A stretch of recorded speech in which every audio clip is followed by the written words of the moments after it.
En Encuentro con la Nación, temas de actualidad. Y qué bueno iniciar hablando de nuestros mejores embajadores. Esos embajadores hechos a punta de carreras. En primer lugar, Nairo Alexander Quintana Rojas, ciclista boyacense. Segundo lugar, Miguel Ángel Superman López, ciclista boyacense. Y en tercer lugar, Eganarley Bernal Gómez, ciclista cundinamarqués.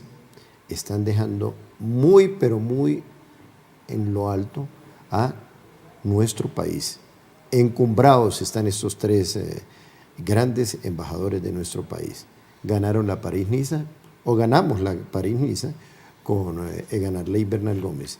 Y en la Vuelta a Cataluña, una destacadísima actuación de estos tres grandes colombianos de oro. Hoy con dos invitados muy especiales, el doctor Rubén Darío Lizarralde Montoya, es ministro de Estado, y el doctor Fabio Olmedo Palacio, viceministro de Estado. Muchos temas. Uno de esos temas, aquí tengo liderazgo indígena, pueblos originarios constructores de paz, genocidio y despojo histórico, un documento de la Fundación Centro Andino de Estudios, interesante para leer. Y a propósito de indígenas, doctor Rubén Darío Lizarralde, le están pidiendo los indígenas del Cauca 40.000 hectáreas al presidente Iván Duque, pero eso no es de ahora. Hubo un ministro de Agricultura que les prometió esta vida y la otra, Aurelio Iragorri, que entre otras es el dueño de la Sociedad de Activos Económicos del país, y el gobierno no se ha dado cuenta de esto. Dejó embarcado al gobierno, o sea, el gobierno pasado dejó comprometido, el gobierno de Santos dejó comprometido al gobierno de Duque. ¿Cómo ve esta situación? Pues realmente este es un tema que es delicado para el país, que de alguna manera vulnera la institucionalidad del país, porque lamentablemente los indígenas en Colombia han sido adoctrinados durante los últimos años por la izquierda, han sido en gran parte de ellos cooptados por la izquierda, inclusive con recursos internacionales. Tienen una organización y una estructura académica adicionalmente que les permite ir recorriendo un camino que es extraordinariamente peligroso para el país y que consiste en que ellos están aspirando, y ya lo han empezado a plantear, a que su territorio sea un territorio autónomo e independiente. Y desde la Constitución del 91, ese proceso ha venido avanzando, se ha venido fortaleciendo. Ellos tienen legislación propia, ellos tienen una autoridad de policía propia, ellos tienen sus jueces propios, y ya están empezando a cuestionar a que la autoridad nacional ocupe sus territorios, transite por sus territorios. Y ese es el principio del separatismo en Colombia. Y eso es extraordinariamente peligroso. Ya los indígenas en estos momentos tienen 31 millones de hectáreas, más de 31 millones de hectáreas. Y es importante que le digan al país qué está pasando ahí, qué están cultivando, cómo estamos desarrollando esa tierra, cómo avanzamos en ese proceso. Y ese proceso indígena tiene otro proceso paralelo que se empezó a trabajar con las llamadas reservas campesinas. Y esas reservas campesinas son otros territorios que los campesinos manejados por las FARC están pidiendo que se manejen autónomamente, que tengan unas reglas propias, y han empezado a transitar el camino que estos indígenas ya vienen avanzando en él. Ahora, debo advertir una cosa, no son todos los indígenas, pero definitivamente el que se va acompañando de la fuerza y el que se va acompañando de la violencia va sometiendo a otras comunidades indígenas que definitivamente quiere que todos convivamos en el territorio nacional y que, por supuesto, haya equidad, haya justicia, haya posibilidades de desarrollo con ellos,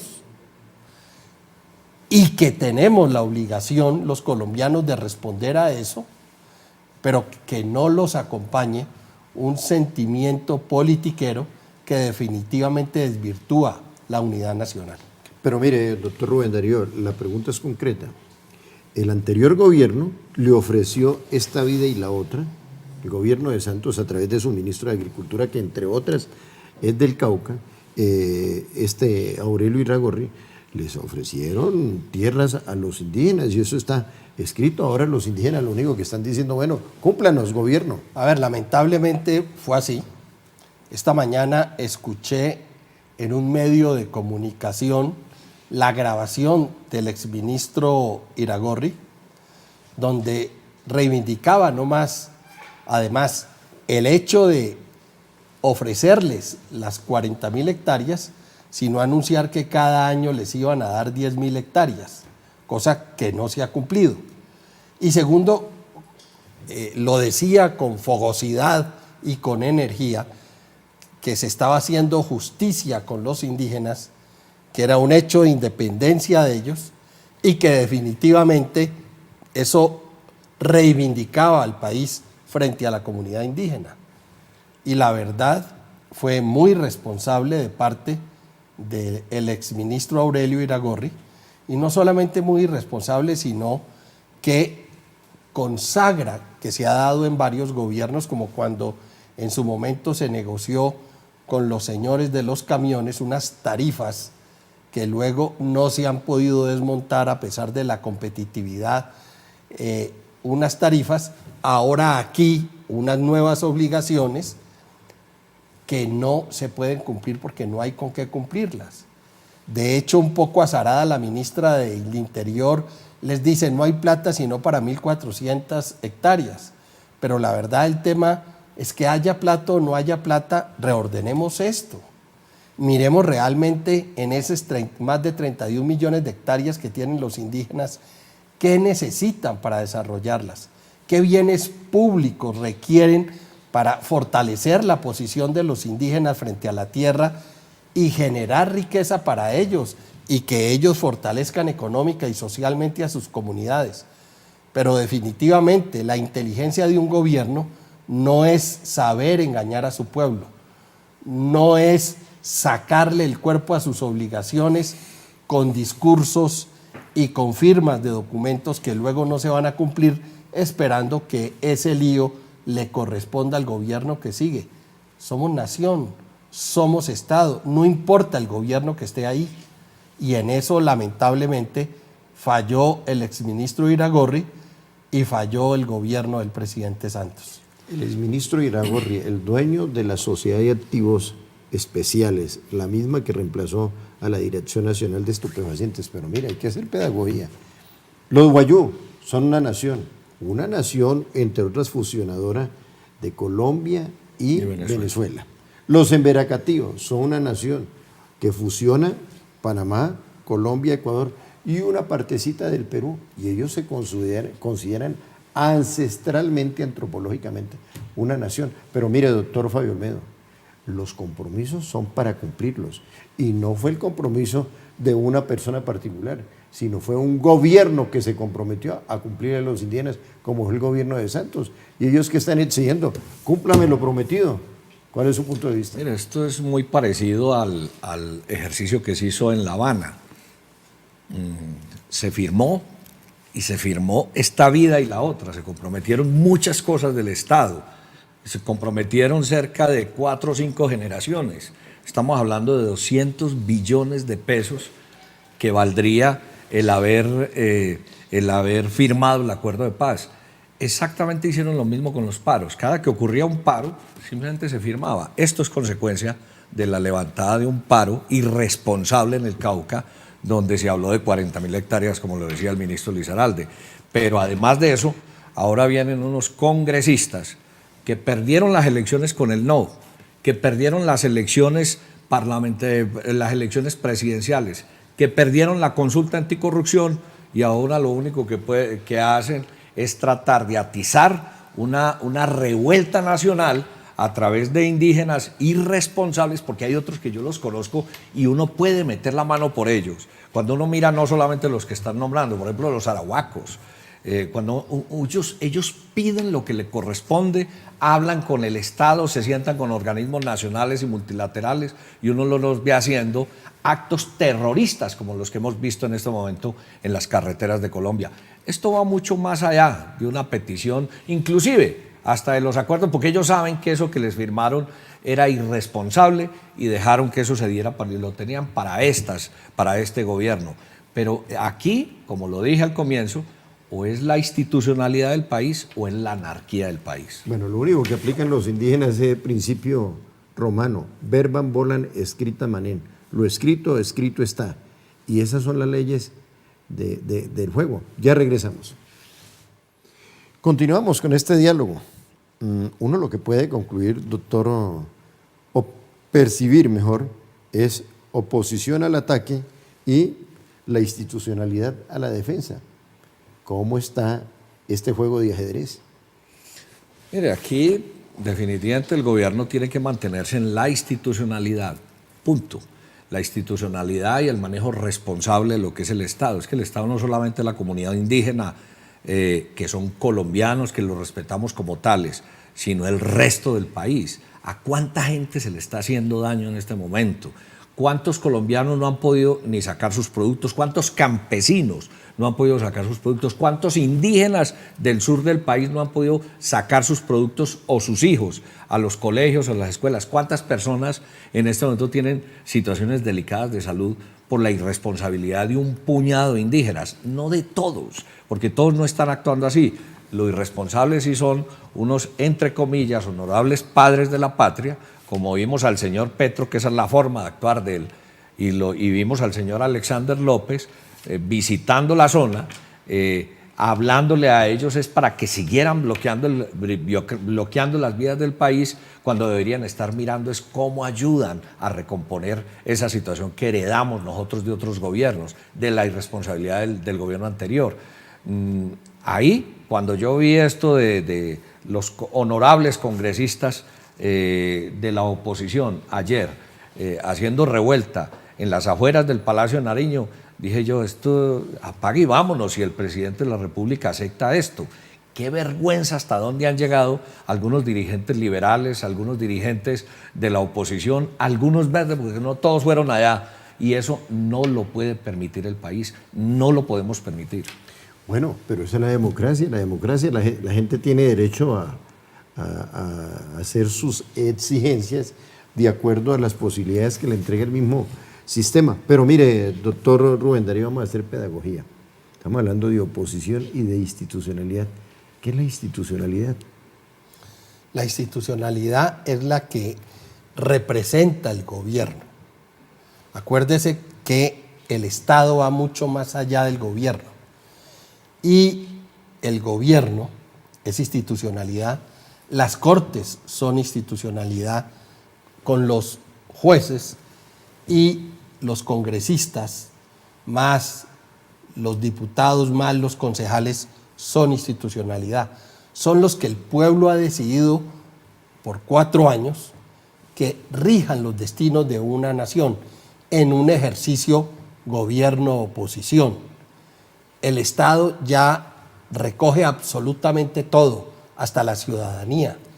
Y en ese juego de la democracia, en esa división de poderes que además se ha venido perdiendo, hay que volver a retomar ese orden institucional, como en alguna época, y eso me lo recordaba esta mañana Carlos Rodado Noriega, en una época lo recobró el expresidente Rafael Núñez, que los desmanes, como se están dando ahora, se dieron antes de 1886, los recuperó poniendo en orden la casa, fortaleciendo las normas, precisamente para fortalecer la institucionalidad y hacer que el orden se preserve por el bien de la ciudadanía. Es que ¿quién dijo que las minorías eran la expresión de la mayoría en un país? No, señor. A las minorías hay que respetarlas y hay que respetarlas dentro de ese orden institucional, hay que respetarlas dentro de ese ordenamiento legal, por supuesto que hay que respetarlas, pero no hay que darle espacio, y a eso se llama democracia, a las minorías para que hagan lo que quieran, maten a quien quieran, atropellen a quien quieran, y como son minorías, entonces tienen la bendición de esa institucionalidad. No, señor, ahí estamos equivocados. Todos tenemos que respetar las reglas del juego de la democracia, estamos dentro de ella, y en ese sentido, el orden, la ley y la autoridad definitivamente son los que le dan a todos los ciudadanos la seguridad de que podemos comportarnos en sociedad en armonía. Bueno, usted a nivel nacional, usted a nivel regional, allá en su departamento, un poco más en el departamento del Quindío y en el Tolima, ustedes ayudan a elegir a este presidente, al presidente Iván Duque. Pero una pregunta muy simple, muy simple. ¿Ustedes cómo analizan la posición del presidente Iván Duque frente al Congreso? ¿Está fuerte, débil, hay gobernabilidad? ¿Qué es lo que está pasando? Fabio. Mire, el presidente Duque y su equipo de gobierno está ensayando, para llamarlo de alguna forma, un proceso distinto, cero mermelada a los congresistas. Para nadie es un secreto que los famosos cupos indicativos que tuvo el señor Santos durante los 2 periodos de gobierno hicieron cosas desastrosas a nivel nacional.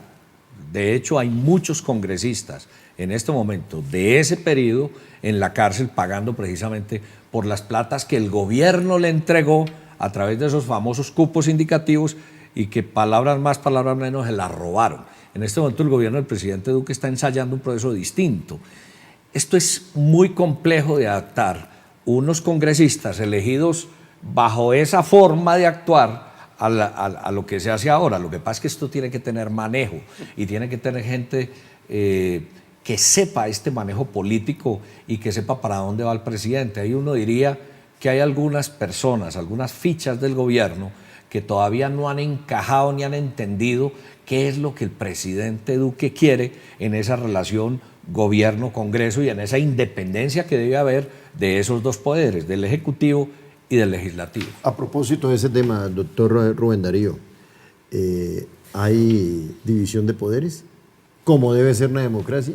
Pues yo creo que en estos momentos la división de poderes se ha ido perdiendo, y eso, por supuesto, afecta la institucionalidad democrática. Pero yendo al tema de la relación del presidente con el Congreso, creo que la posición del presidente es admirable, es respetable. Lo que pasa es que no nos podemos equivocar en ese ejercicio. Una cosa son esos cupos indicativos, esos recursos que se le entregaban a los congresistas para que los manejaran en las regiones a través de las entidades regionales, donde definitivamente se perdió mucha plata para el país y mucha plata para el desarrollo regional, y con eso, por supuesto, compraban las decisiones en el Congreso, y ahí se va perdiendo entonces la división entre el Ejecutivo y el Legislativo. Y otra cosa es definitivamente, como gobierno, como presidente, hacerse rodear de las personas que conoce, de su confianza, que lo acompañaron anteriormente y que definitivamente son los que le van a asegurar un buen resultado de gobierno. En eso no hay que exagerar la nota, hay que tener también la tranquilidad y la libertad de hacerse acompañar bien, y eso no quiere decir que eso sea la llamada mermelada. La mermelada fueron los contratos, la mermelada fueron la cantidad de recursos que se repartieron, inclusive hasta en las mismas cortes, que ahí también se fue acabando el límite entre el Ejecutivo y el jurisdiccional. Una pausa, ya regresamos. Bueno, y pasando al plano internacional, doctor Rubén Darío, oiga, ¿qué pasó con Guaidó? lo veo como desaparecido. O lo desaparecieron. O anda temeroso. ¿Cuál de las tres? No, yo creo que definitivamente asumir un liderazgo como él tuvo que asumir en Venezuela, asumir un desafío como el que él tiene, pues no es fácil. Del tercerazgo al primerazgo. Del tercerazgo al primerazgo no es fácil. Y me parece, es una opinión muy personal, que si yo paso del tercerazgo al liderazgo, yo tengo que creerme ese liderazgo, y creyéndome ese liderazgo, además de que es un liderazgo en el cual están creyendo más de 50 países en el mundo, yo tengo que responderle no solamente a mi pueblo, sino también a esos países. Por ejemplo, el día que iba a entrar la ayuda humanitaria, él se monta en un camión y vende la imagen de que va adelante con esa ayuda humanitaria hacia Venezuela, pero luego se baja del camión. Él no debió haberse bajado del camión. Él debió haber entrado con el camión. Y si a él lo obligan a bajarse a base de perdigones o a base de gases lacrimógenos, pues hay una acción donde a él lo tumban del camión, pero no donde él se baja del camión. El liderazgo se tiene que ejercer, así él le toque asumir más del riesgo que hasta este momento está asumiendo. Pero definitivamente la gente lo que está esperando es eso, que haya alguien con la energía suficiente que esté dispuesto a arriesgar aún más de lo que él ha arriesgado. Y entonces nos estamos encontrando o nos estamos enfrentando a una situación que los comunistas la conocen, los cubanos la conocen los rusos, de ir cansando la posición del pueblo e irlos haciendo que se acostumbren a situaciones de precariedad como la que están viviendo hoy gracias a la energía, como la que han vivido gracias a no tener los suficientes alimentos o no tener las suficientes drogas. Como decía el señor Stalin, venga, les demuestro cómo le quito todas las plumas a esta gallina y mantengo, a pesar del sufrimiento que he hecho padecer a la gallina, la tengo a mi lado. ¿Por qué? Porque le suelto un poquito de maíz y solo por alimentarse un poco la tiene el dictador a su lado. Eso es lo que en estos momentos está pasando. Y si Guaidó no realiza una acción temeraria, diferente, que lo muestre diferente ante el pueblo venezolano, creo que tenemos el riesgo de perder la pelea. Oiga, ahora sí traigo a colación una frase de doña Berta Hernández de Ospina, cuando cogió al presidente Ospina Pérez y le dijo: prefiero un presidente muerto a un presidente fugitivo. Nos quedamos aquí. Se puso un cincho en el revólver y dijo: que venga y que nos saquen de Palacio. Bueno, esas son otras manifestaciones. Finalmente, doctor Fabio Olmedo, oye, aquí no le damos mucha importancia a personajes que son nefastos en sus países, como Baltasar Garzón, y en el caso de Human Rights Watch, en el caso de José Miguel Vivanco, que entre otras, yo creo que es el único país donde lo reciben jefes de Estado. Esta situación, pues no nos falta como carácter, nos falta como una posición decidida frente a estos personajes que vienen aquí y fijan posiciones y dicen lo que hay que hacer. Además son ONGs internacionales que viven de eso, viven de amedrentar los estados democráticos, de pontificar sobre los derechos humanos, viajan por todo el mundo, tienen una burocracia más grande en el mundo que cualquier país y simplemente viven, como se dice coloquialmente ahora, hacerle bullying a los países. Vi una salida de Colombia en estos días frente al vocero de las Naciones Unidas que se salió de tono y afortunadamente el gobierno nacional a través de su canciller lo puso en su sitio. Vale la pena en este momento invocar la memoria de José Galat, que se nos fue, pero la huella que dejó, no solamente en este canal, sino en este país y en esta tierra, es muy grande. Rápidamente, defíname a Baltasar Garzón. Es una palabra. Pues yo creo que lo ha acabado de definir Fabio. Es un burócrata de las ONGs que está especializado en hacerle bullying a los países. Eso de que acabe de mandar una carta a Naciones Unidas Naciones Unidas, que también está en un proceso de debilitamiento profundo como regulador del orden internacional, les acaba de mandar una carta pidiendo una intervención especial frente a lo que está pasando en el Cauca hoy, me parece que es de aprovechamiento absoluto de las calidades que él tiene dentro de esa ONG de la cual vive y que definitivamente lo único que hace es deteriorar no solo la imagen de los países, sino también la estructura del Estado de esos mismos países. Muy bien, dos académicos, dos analistas de la política nacional e internacional aquí en Encuentro con la Nación. Bendiciones para todos.